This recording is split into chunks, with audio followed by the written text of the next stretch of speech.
Welcome back to another episode of Brothers and Blockbusters, a sibling-hosted Average Joe podcast where each week we break down the biggest movie and TV news and review the latest releases so you don't have to. I'm your co-host Elliot alongside my brother Eric, and today we're covering some more Avengers Doomsday updates and potentially rumors, much more from Hollywood, Emmy nominations, and we're going to kind of finish it off with a dual movie review where I watched a different movie than Eric did.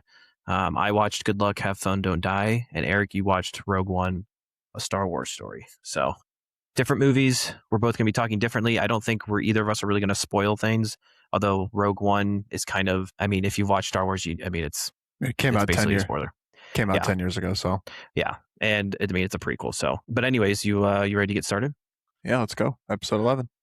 All right, so this week in Hollywood. Our first story is about Toy Story 5. We reviewed this one a couple weeks ago. It has officially crossed $800 million at the global box office. I know we talked about this being one of it might have been Pixar's highest production budget. It's over $250 million and it's made $800 million. We also mentioned we probably think it's going to go over $1 billion this year. Yeah. So it's only $200 million off. And again, it's going to slow and slow and slow as the year goes on. But what do you think of that $800 million? It's crazy. It's not surprising given given Toy Story and how famous Toy Story is across all of its movies. It's, Toy Story being released in the summer is perfect because kids are out of school, right? They're going to go see Toy Story. They're going to see it probably multiple times. And we talked about, looking at some of the movies that were coming out this year, how many of these movies were going to break the box office and maybe get to that $1 billion mark. And I know Toy Story 5 was one of them. So this isn't surprising whatsoever. No, in animated movies, typically big animated movies do well at the box office. And then Toy Story, the property that Toy Story is, it's like you said, it's almost a guarantee it's going to be a massive hit. Yeah. And $800 million is pretty big. So movies are not completely dead just yet. No, they're not. No, don't let anyone tell you that movies are not dead. Just wait till the rest of this year what comes out, and then you'll probably be like, yeah, movies aren't dead yet. Right. Movie theaters are not dead. Obsession, which we both saw, was a pretty massive box office hit. That came out a couple months ago. We reviewed it as well. It's actually our most listened to podcast episode to date. So that's crazy. 11, 10 episodes so far. We've gotten the most views on that. Just like the movie itself being massive from something small. I think our podcast for that was pretty massive. That thing gained so much steam. We talked about how it just started growing more and more each week in the box office post-release. Like opening weekend, it made a boatload of money, but then it just kept making money left and right.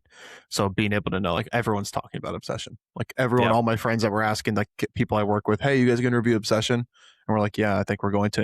I remember we originally were going through kind of like when we first started, we were going through the weeks of which movies we were going to review. And I remember we didn't even mention Obsession as one of the possible movies. And then as it started picking up steam and we kind of saw a couple of trailers for it, we're like, yeah, we should probably review this. Yeah. Then with it popping off, you and I decided like this is something we have to see. And of course, we both loved it. But this is releasing on Peacock on July 17th. So a little over a week.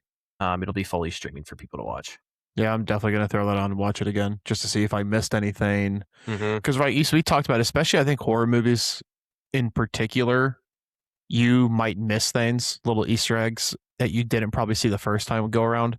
So being able to see this and actually sit in your house and throw it on the TV, and it's much easier access. You can pause it whenever you want, but going through and after it's seen it for the first time, you can go back and really dig into the movie and see if there were things, bits and pieces that maybe you saw after where people were giving reviews of it or posting about the movie, going through some certain things that maybe you didn't catch the first time.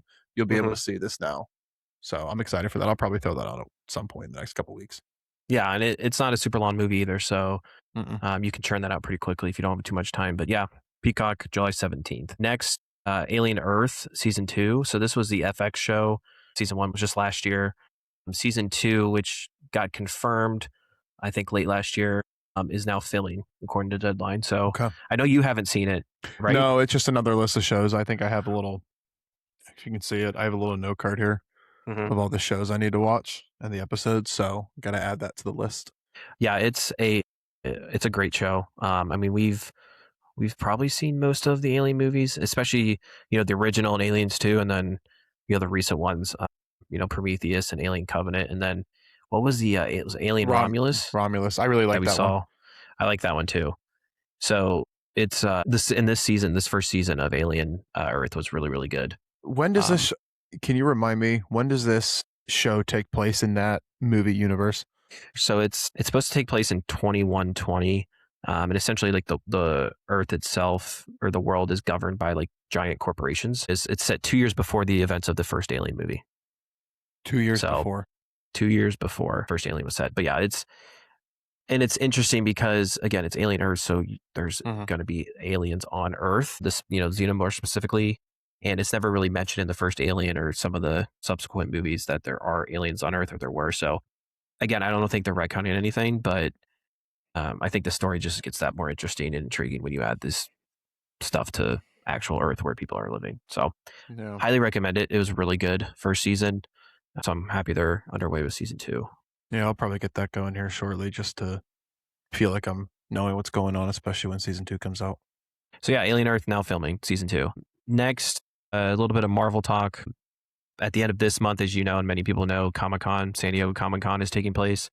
Typically, it's like the last weekend, I think, or last week of July every year. And it's, massive, massive convention out in San Diego. And typically, Marvel Studios has a big presence there. I think there are certain years, maybe last year they didn't have as big of a presence. And then the year before is when they announced Doomsday and, Robert Downey Jr. being there and everything, people going nuts. Oh, is that when he showed up and just took off the mask as Dr. Doom? Yes. Everyone ballistic, yeah. But they're going to have their Hall H panel there on July 25th, which is a Saturday. And that's like, Hall H is like their big main hall, like the biggest one they have there. So apparently it's going to be an hour long. They're going to have special guests and exclusive looks at what's next, which it's most likely going to be an Avengers Doomsday trailer. Oh my God. That's going to be awesome. It was back at, and we brought this up like one of our first episodes at like CinemaCon. Yeah. I think there was some Avengers stuff, Doomsday stuff, like some footage or something that was released. Well, I thought that maybe the people there got to see a little sneak peek of the movie. Yes. I think it was either part of a movie or it was a trailer. But they didn't release anything after that, like publicly. And you can't have phones out for that event, I'm pretty sure there were a couple people who got some kind of, really blurry recordings. I didn't see anything though. I don't want to be spoiled. Sure. But my guess is they'll release the official trailer for this because the public can go to this. I'm pretty sure like you can get tickets for it. It's just a ton of people. Yeah. But my guess is they'll show the trailer and then within, 15 minutes of them showing it at Comic-Con, they'll just show it. Like they'll release it on their social channels. Yeah. I mean, we're due for one, right? Like the movie comes out in 5 months. Yeah, I mean, Spider-Man released his first trailer. When was that? When Spider-Man? I mean, it was earlier this year. So you're looking, that's probably right around when they're going to release a trailer. So why not? Yeah, and that is that day, July 25th, is the weekend before Spider-Man Brand New Day comes out. So I'm sure they'll have some stuff on Spider-Man, although Spider-Man is technically Sony.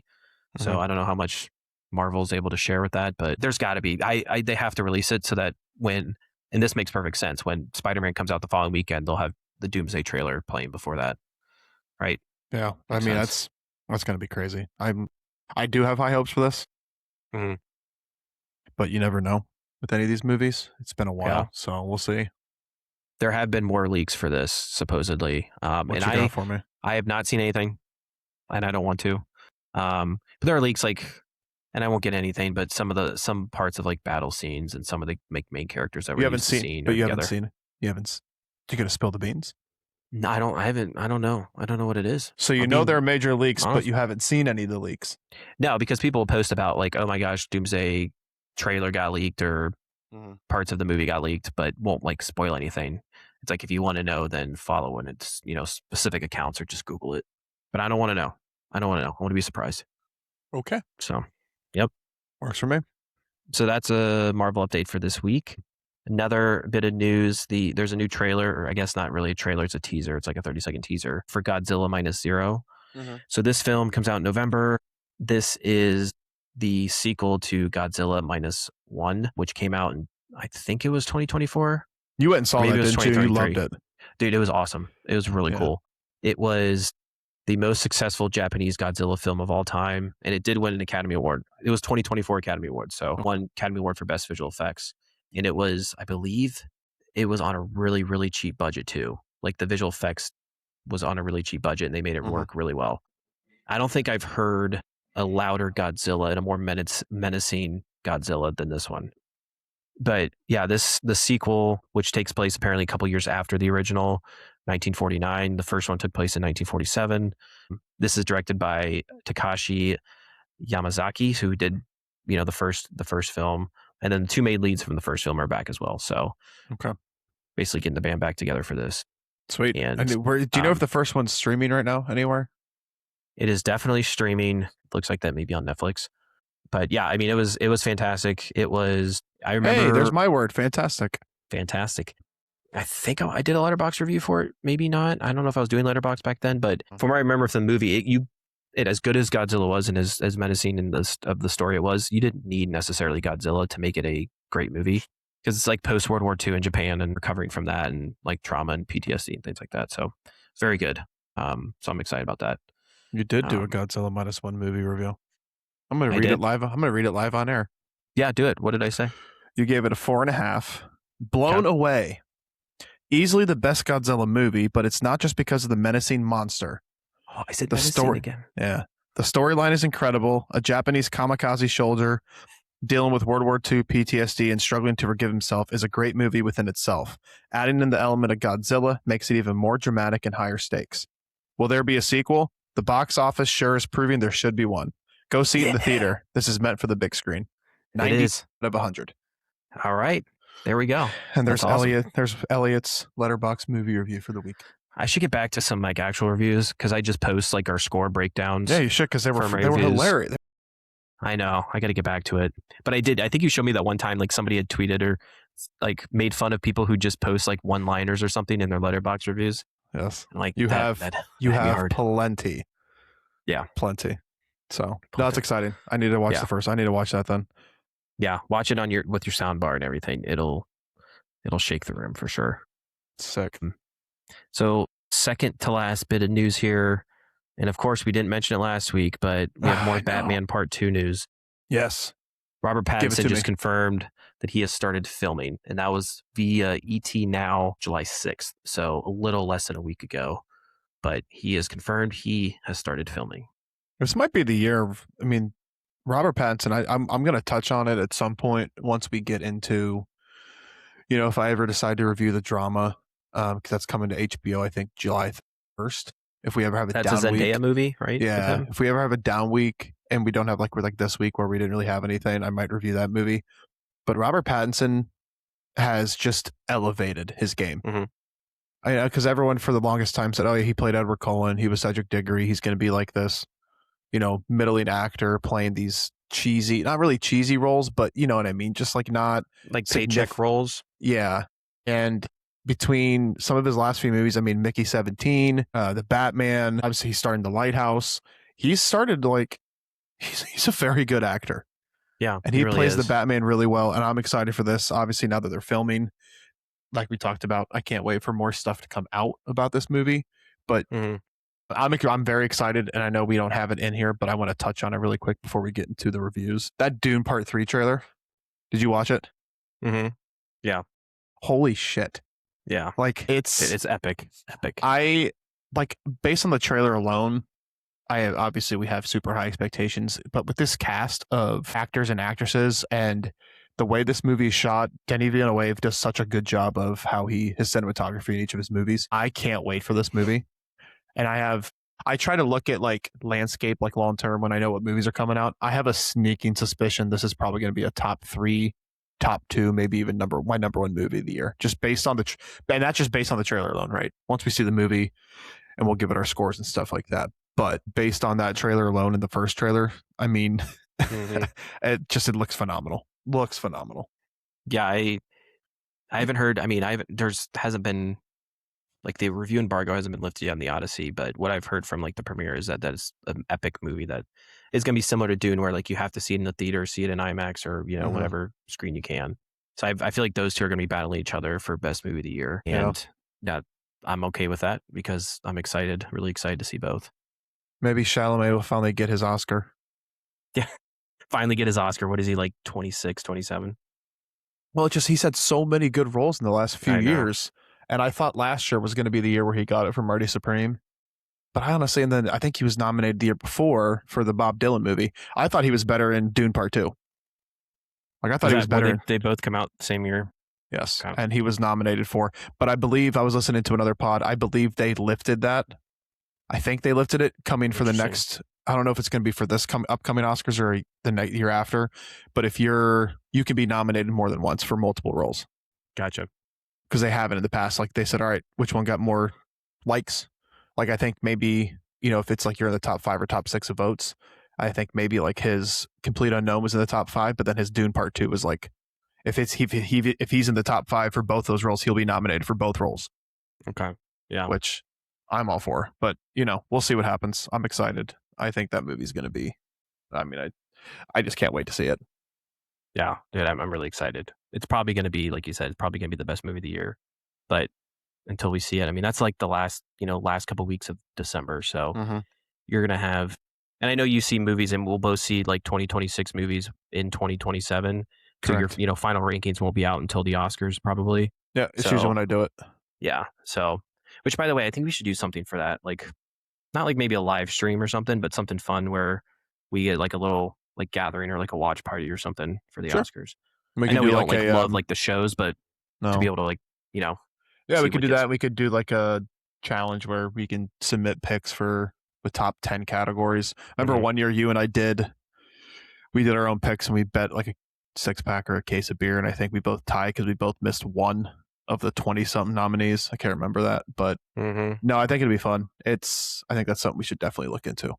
Yeah, and we got some time to think about that, but yeah, that'll be fun. And then speaking of award shows, the 78th Primetime Emmy nominations came out this week, and again, we're not going to walk through them all. I don't know if we'll really walk through much of it, but this, the show, the award show is in September, so it's just a couple months away, which is crazy. It's September 14th. We're a little over 2 months away from that.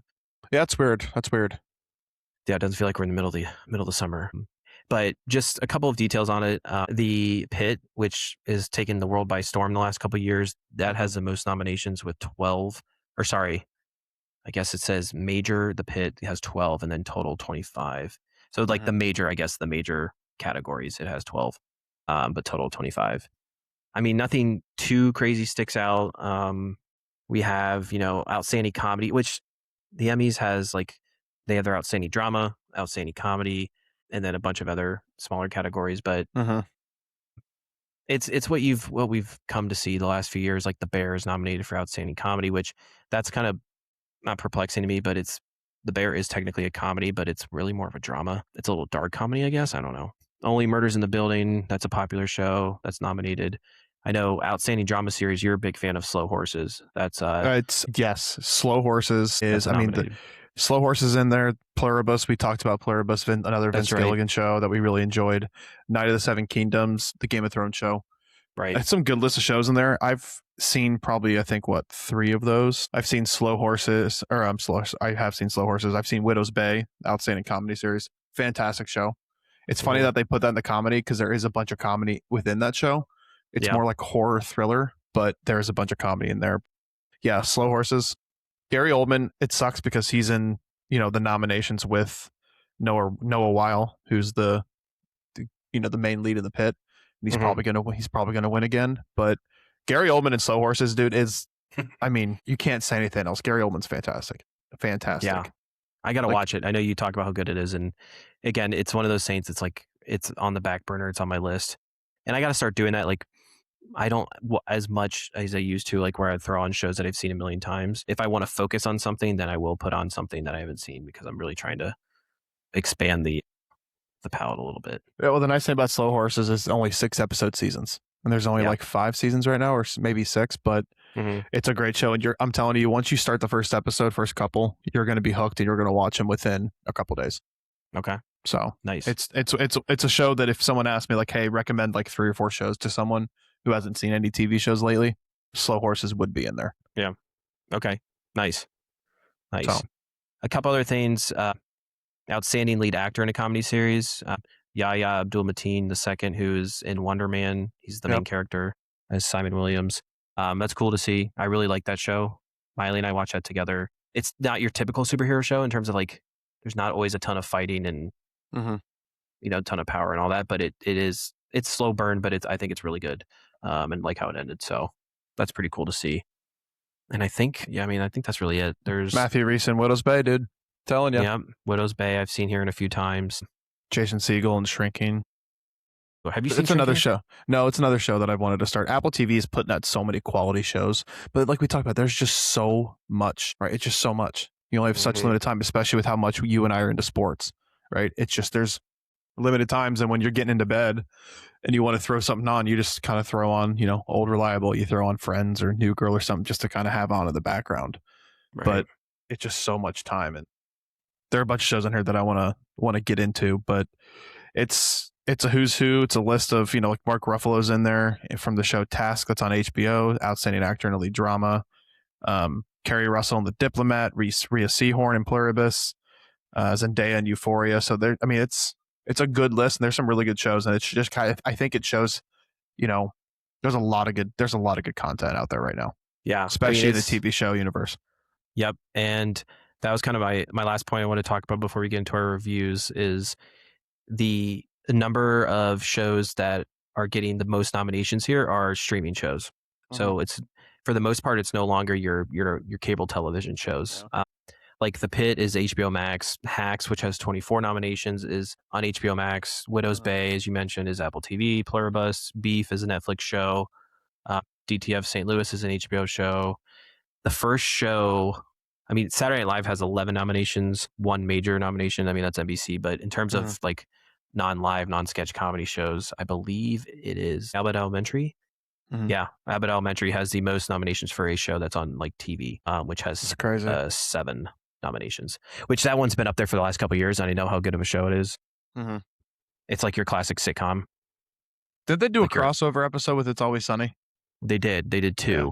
So they had on their show, they did one, and then the like Always Sunny, their like point of view from that like one day or whatever it was they were together. It was good. We liked it. I enjoyed it. So yeah, it's taken over by streaming, but again, there's so many streaming services now. There's so many options for really, really good television. Obviously movies, but it's speaking of the Emmys, really, television. So yeah. Dude, yeah, it's so hard. There's so much good content out there. It's just, I know. It's so easy now just to go on the streaming services and find something good that you haven't watched, but it's just like, do we have the time? Like Willy, what did Willy Wonka say? So much time and so little to do. Wait, strike that. Reverse it. Yep. So yeah, that's it for this week.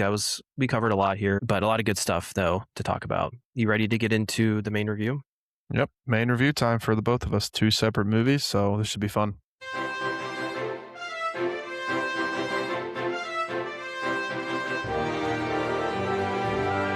Yeah, so the main review this week, and I posted it on socials, I decided to watch Good Luck, Have Fun, Don't Die, which is a sci-fi comedy film, and then you decided to watch Rogue One, A Star Wars Story, which is part of the Star Wars universe and is a sequel to Andor, which is the show that you've been watching. So there was nothing really major that came out this past week, so we decided we were both going to watch something different, and I know at the end of last episode, I said I was going to go see Minions. Unfortunately for the Minions, they did not get to have my presence. So I will be watching that. I probably will wait till streaming at this point.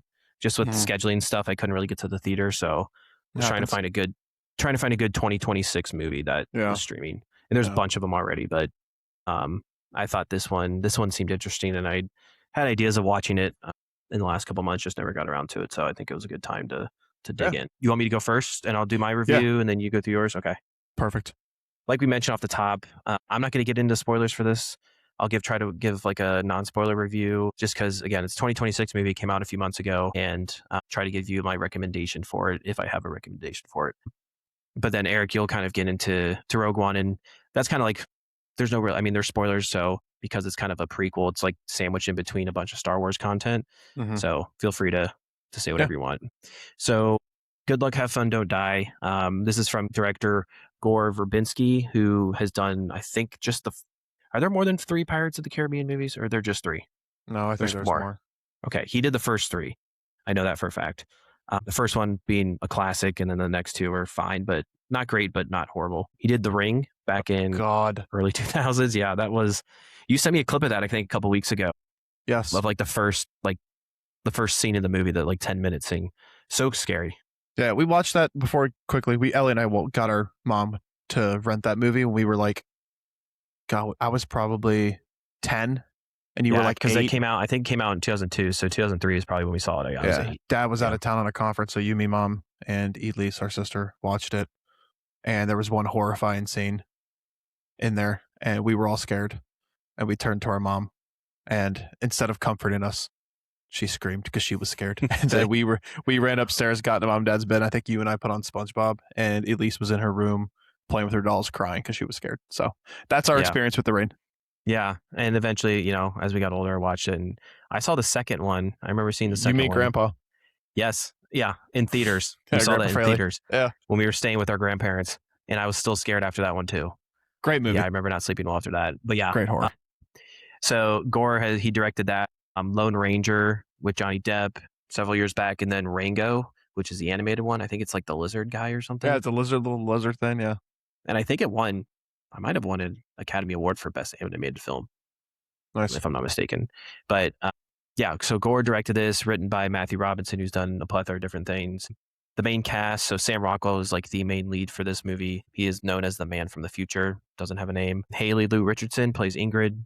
She, if you've seen the second season of White Lotus, the one that's in Italy, she's one of the main characters in that. She's also, she's in a bunch of other stuff, but what she's well known for, I think, at least for me, is that season of White Lotus. Michael Pena plays Mark. We know Michael Pena. He's in the Ant-Man movies. He's been in a bunch of other stuff too. Zazie Beetz as Janet. She was in Deadpool. I know that. I think she was in The Joker. And then Juno Temple as Susan. And we know Juno Temple from Ted Lasso. And I think she was in The Dark Knight Rises very briefly. She was in a scene with Anne Hathaway. She was Anne Hathaway's like roommate. Yeah. So that's like really the main cast. It's like Sam Rockwell, comes from the future. So he essentially travels from the future to the past to recruit patrons of a Los Angeles diner to help combat a rogue artificial intelligence. This movie was on a budget of 20 million, made 10 million at the box office. It's like a small movie. I kind of would call it an indie movie. It was in theaters a few months ago, but it's one of those things that kind of flew under the radar a little bit. It's now, you can watch on Hulu, which is where I watched it. So it didn't technically make its budget, but I don't know if it was intending to, pop off, so to speak. But I really like this movie. It's not perfect by any stretch of the imagination. It's a funny take on a potentially terrifying future. I mean, the movie starts with Sam Rockwell like busting into a diner, like super scruffy beard. And the picture I posted on our Instagram of like one of the, it wasn't on the poster, but the poster is actually pretty cool too. He looks like a homeless man. He comes in, he's wearing like this like plastic jacket, and he looks like he has like a bomb strapped to himself. He's got a like trigger thing on his hand, but he makes it clear like off the bat that he's like, I'm not here to blow anybody up. I'm here to recruit people, you people specifically, to help save your future. So there's some ups and downs. I think the first two-thirds of the movie were really, really good. The third act, I think, kind of lost itself in places, but ended up, I think, at the end, like doing the job that it was supposed to do.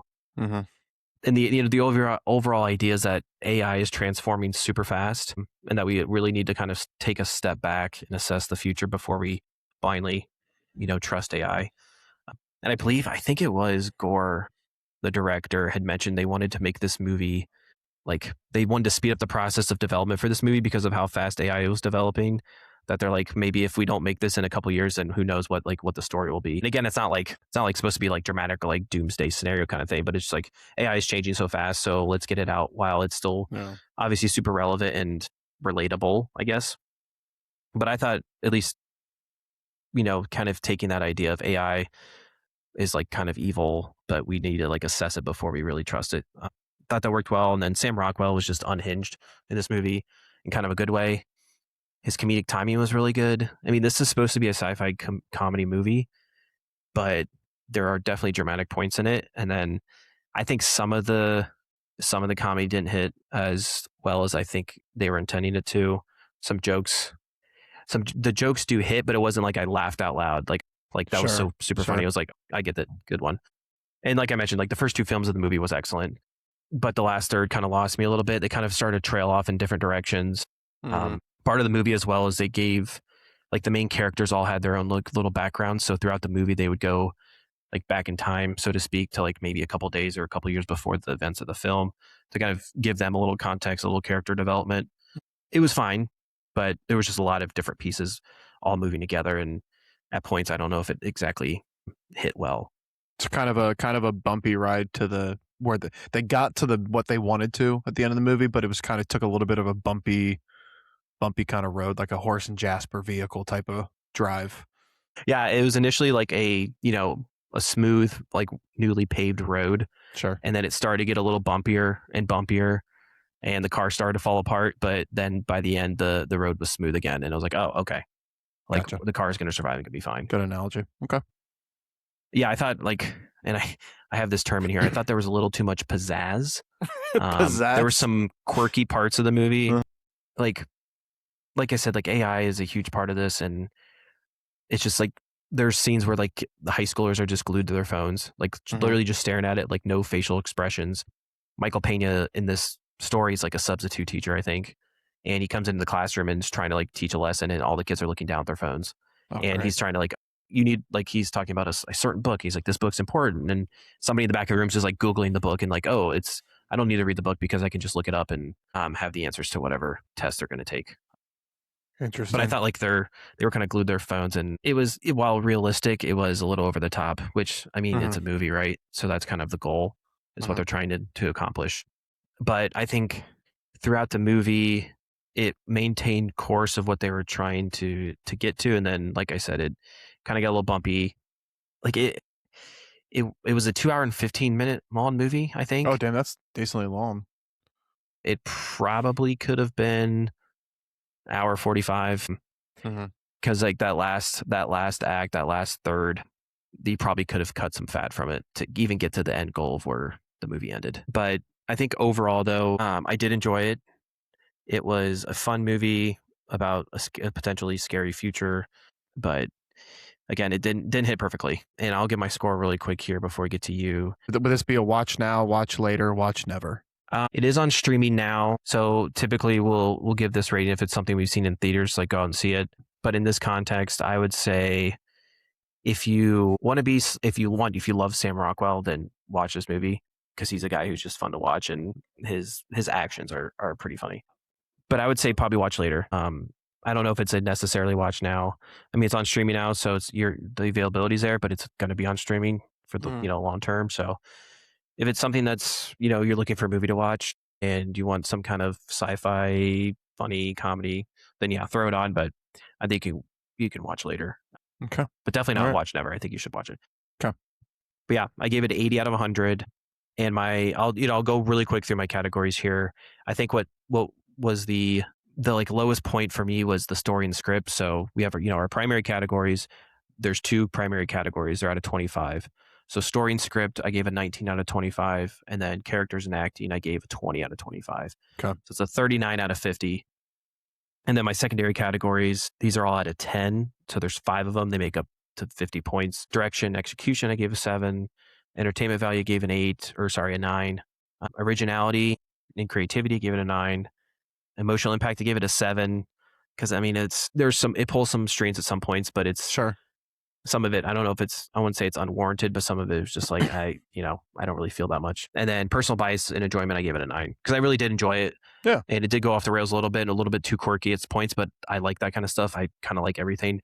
It kind of reminded me of, now I'm thinking about it, a mixture of Terminator, someone coming back from the future because there's, an apocalypse of robots, or, in this case, AI, and we need to save the world. And a combination of everything, everywhere, all at once, where it's... Ooh, interesting. Yeah, I mean, that one's a multiverse-ish, movie. This isn't really a multiverse movie, but in terms of like the quirkiness and the craziness and timelines and all that, I thought it was kind of a mixture of those two films. But yeah, gave it 80 out of 100, 80 out of 100. Recommend to watch later, but I don't think you'll be disappointed. You just might not love it necessarily. Gotcha. Yep. So that's what I watched this week. What about you? So I said in last week on the pod that I was going to be like 4 movies that I was thinking of going to see in the theaters. And I think literally right after I got off with you, I texted you and I was like, I actually think I'm going to do Rogue One, because I just finished Andor and I haven't done a Rogue One rewatch. I told myself I wasn't going to rewatch Rogue One until I finished Andor season 2. Right. So it's been a bit. I was like, you know what? I'm just going to do it because I'm in that mode. I'm in that mindset. And there was nothing 2026 wise. I just didn't have a chance to get to the theater. Coming back from Miami, I've just been super busy. So I decided to do Rogue One, a Star Wars story, directed by Gareth Edwards, writers Chris Weitz, Tony Gilroy, and in the cast and crew, it had George Lucas as the OG writer. Now, I don't know if he was actually like, if he started writing on this project and then passed it off to the other two, or if it's just like George Lucas's content that they took from. Yeah. But he's also credited as a writer. Main cast, Felicity Jones as Jyn Erso, Diego Luna as Cassian Andor, Alan Tudyk as K2SO, and then Ben Mendelsohn as Orson Krennic. Just a quick synopsis. Former scientist Galen Erso, played by Mads Mikkelsen, lives on a farm with his wife and young daughter Jyn. His peaceful existence comes crashing down when the evil Orson Krennic takes him away from his beloved family. Many years later, Galen becomes the Empire's lead engineer for the most powerful weapon in the galaxy, the Death Star. Knowing that her father holds a key to its destruction, Jyn joins forces with a spy and other resistance fighters to steal the space station's plans for the Rebel Alliance. So this movie, I remember seeing this in theaters. This movie came out December 16th of 2016, so almost 10 years ago, which is kind of like I can't fathom that. That's wild. Looks like its budget was $250 million, and after doing some quick research, that looks like that's the smallest of all the Star Wars centered films, and it made over $530 million domestically. And I think it made over $1 billion worldwide. Box office streaming on Disney Plus. So if you guys, obviously, you guys have ever watched, if you guys watch Star Wars, you guys know it's all streaming on Disney Plus anyway. So my one sentence reaction, I think it's debatably, if that's even a word, debatably the best Star Wars movie of the 11 they've put out. I think you can put it up with, I know a lot of people love New Hope, Empire Strikes Back, Return of the Jedi. So for me, I think you could debate that it's the best Star Wars movie ever made. So that's my one sentence reaction. Yeah, I mean, and you've seen it too, and you can touch on it a little bit since you've seen this as well. I think it's top to bottom. Maybe it was my favorite Star Wars movie after I saw it, and we touched on it last week. After having seen Andor and then putting this on, Andor ends perfectly right into the beginning part of this movie. I think it makes me appreciate Rogue One a little bit more, knowing the backstory of all these characters that you see in Rogue One. Right?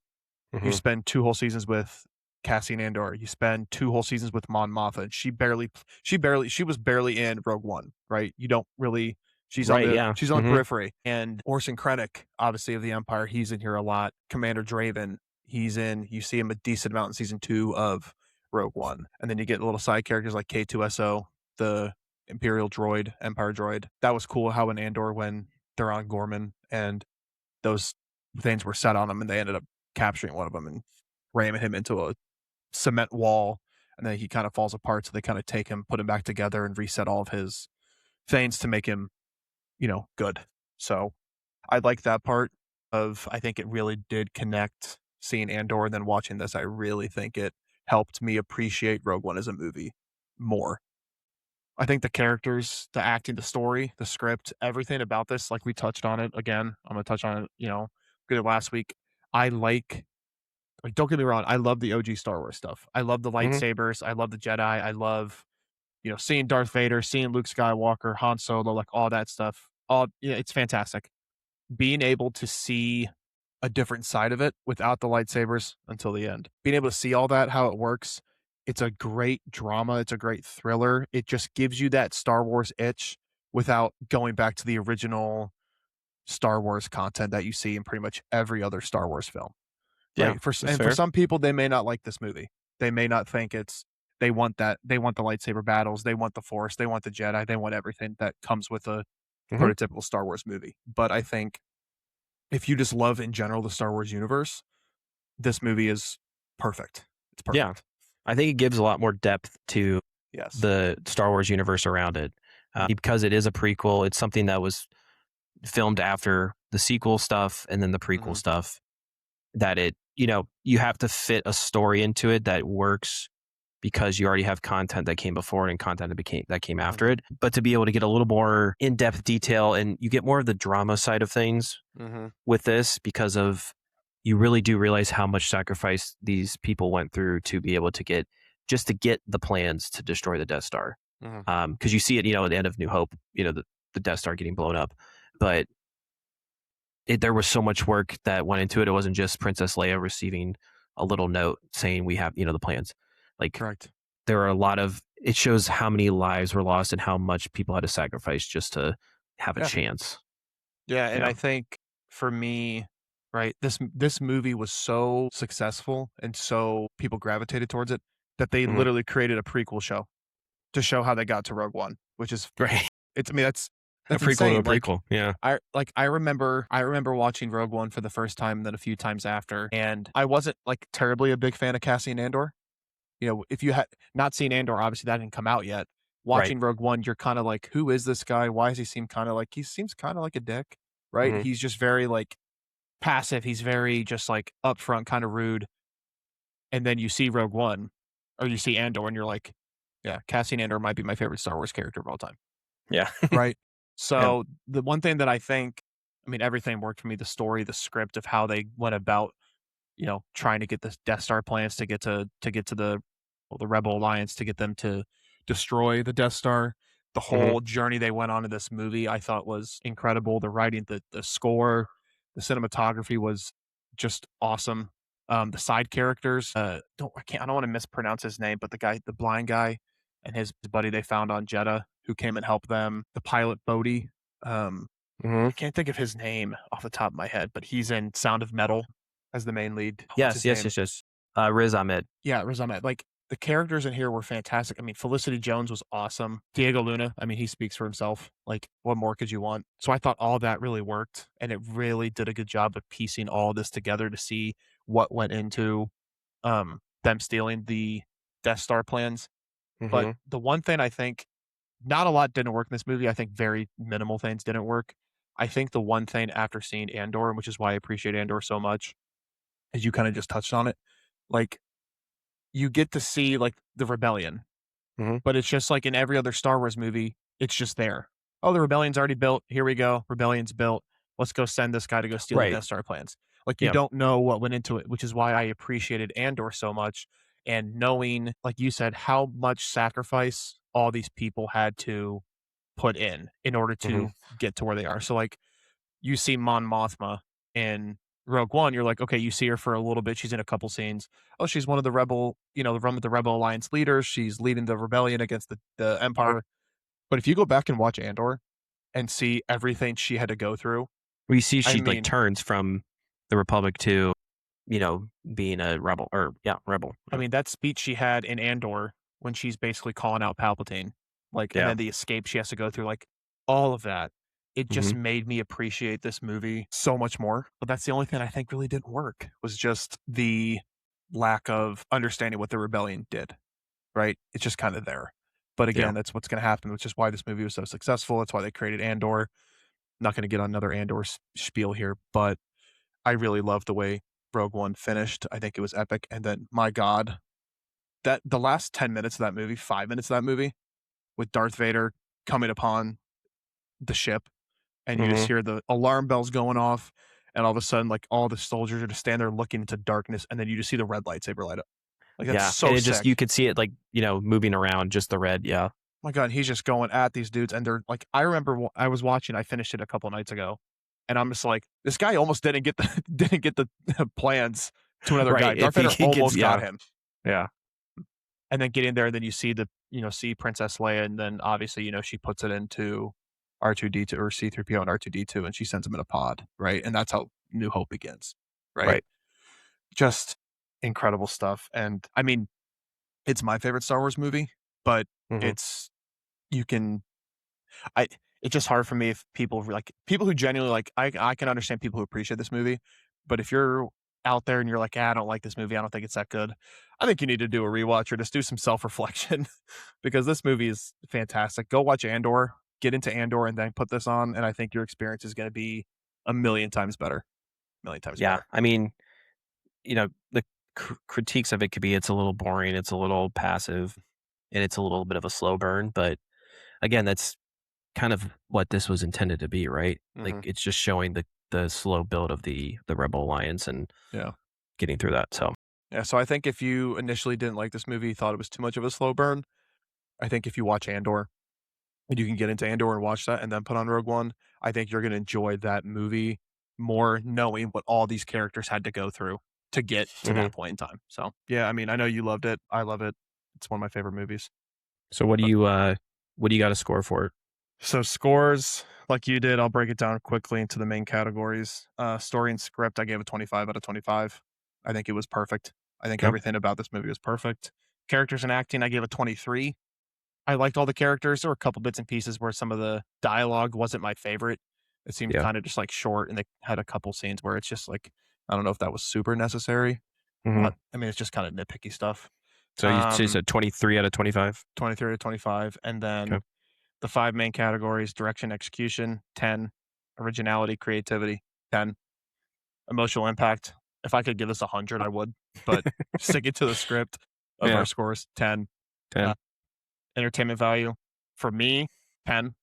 After Yeah. seeing Andor, I think it's 10, and then personal bias and enjoyment, 10. So that's an overall Wow. score of 98 out of 100. That's got to be one of your highest ranked movies of all time. I have a handful of 100s that I have in my letterbox, and again, I have so many movies I want to go back and rewatch. I think I have like The Godfather is 100 out of 100. All the President's Men. Skyfall actually is 100. Mhm. The Batman, obviously. Dark Knight, Yeah. Inception, all 100s. But 98, I mean, some movies, I know, like some people will go into a movie and then it'll hit you. And it'll hit you emotionally that you never thought a movie could. And this Mhm. movie did that. And then after obviously watching Andor, getting into this, it hit emotionally 10 times more than I ever thought it would. So Yeah. I love this movie. So what And do you again, I'm assuming it's a watch now for you oh if yeah. you are, Oh yeah. If you're, I mean, like again, Star Wars has its audience, right? So if you're not into like this type of film, then you're not going to watch this ever. I right. think if you like drama, thriller type movies, this isn't very, it's more that than it is a Star Wars, film in a sense. But I would say watch it now, watch it tomorrow, watch it the next day. I couldn't speak highly enough of this movie. Yeah. So I mean, it's a great film. And we yeah. talked about a little bit in our podcast last week about Andor Mhm. and how much of, great content it is for Star Wars and probably the best, or at least one of the best. So glad you're able to get a little bit of review for Rogue One Mhm. and the breakdown. And so that's going to do it for this week's movie main reviews. Yep. Again, I reviewed Good Luck, Have Fun, Don't Die, which I gave an 80 out of 100. And Eric, you reviewed Rogue One, a Star Wars story, and you gave it a 98 out of 100. Next week, we will review, I believe it's Evil Dead Burn, which Evil is coming Dead out. Burn. Let's go. Another horror. Yeah, excited for it. But yeah, that's it for the main review. You ready to get into what's on our minds? What is up? Yeah. Not much from me. Yeah. I'll just go quickly. I've been watching season 3 of Silo. Came out last Friday, so episode 1 dropped last Friday. Episode 2 came out today. It's good stuff. I went back and just like I said last week, with some of these shows when they take so long to come out, you kind of forget, and you don't Yep. really want to go back. A couple of shows like Stranger Things, I went back and rewatched the first like 4 seasons to get ready for the Yeah. final season. But Right. sometimes you just don't have time to throw on the old season, so I just went to Wikipedia, and most TV shows they do a very good job of each episode gives like a paragraph recap of each episode. So I just went Yeah. back through, read that, watched a little recap video, so threw that on. First episode was good. A lot of questions, a lot of interesting. I'm excited to see where they're going to go with it this season. So that's great. And then watched House of the Dragon episode 3 last Sunday. So episode 4 comes out this Sunday. Episode 3 was fantastic. They're really picking it up in this season. Season 2 was kind of not a letdown, but it was a very, very slow burn for the middle of the season that led to the last episode or two. But season 3 it's been all gas, no breaks so far. So it's exciting. Nice. That's it. Nice. That's all that's that. And then Rogue One. That's all I've been watching. Then obviously some World Cup stuff. Right. Got that going on. So that's winding down. Yeah, we're Yeah, getting other there. than that- Semifinals are coming up soon. I can't believe they're playing the semifinals on a Tuesday at 3:00 in the afternoon. Yeah. what are we doing? Wait, so one's a Tuesday at 3 and then Wednesday Yep. at 3? I think so. No. I haven't seen that, but That's annoying. I I guess for the European audience, maybe it's like 9 o'clock their time. But still, that's tough. yeah, 3:00 is tough. I think the other game. I think you're right. It is for quickly. It is at 3:00 as well. So Okay, 3:00. And then the finals, what, like 5? Not 5, like 3 as well. But that's a Sunday. Finals at 3 on Sunday, and then I think the third place game is at 5 on Saturday. Saturday, right. 2 different days. That's right. Cool. Yeah, I mean, I'm watching World Cup 2 a little bit. X-Men 97 is out, or at least the first 4 episodes are out on Disney Plus. So this is season 2 of X-Men 97. And season 1 was a revival of the original X-Men TV show that came out in the 90s. I watched season 1 already when it came out a year and a half ago. I can't remember. Is this animated? Animated, yes, but it's very good anime. I mean, they put a lot of their best people on this project. It's very good. It's and again, I don't know if it's like really connected to the greater MCU, but there's some stuff here and there that it's potentially could see in the future for us. But it's really good. The stories themselves, like the character development, I mean, it's really incredible stuff. And I've heard really good things about the season 2 so far. So first 4 episodes are out. I have not gotten to them yet. This is stuff I will definitely start catching up on this weekend. These episodes are not super long. I think they're maybe 30 to 40 minute episodes. So one of those I could just throw it on when I'm not doing too much and catch up. So awesome. That's really it about watching. I mean, obviously, I watched our movie for the movie review, but not much else. So I kind of wanted to preface our Christopher Nolan draft that we're going to do in a couple weeks. Yeah, so I'm excited for this. Once we see The Odyssey, so The Odyssey comes out on the 17th. That's a Friday, July 17th.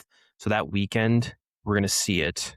This podcast where we review it won't be until the following week. So that Monday, the 19th, or sorry, the 20th, what that podcast is going to be about is about what we're going to see next week. So it's not going to be about The Odyssey. We're probably going to do I know we're probably not going to be able to see it together. So maybe we won't do a quick recap or review of it.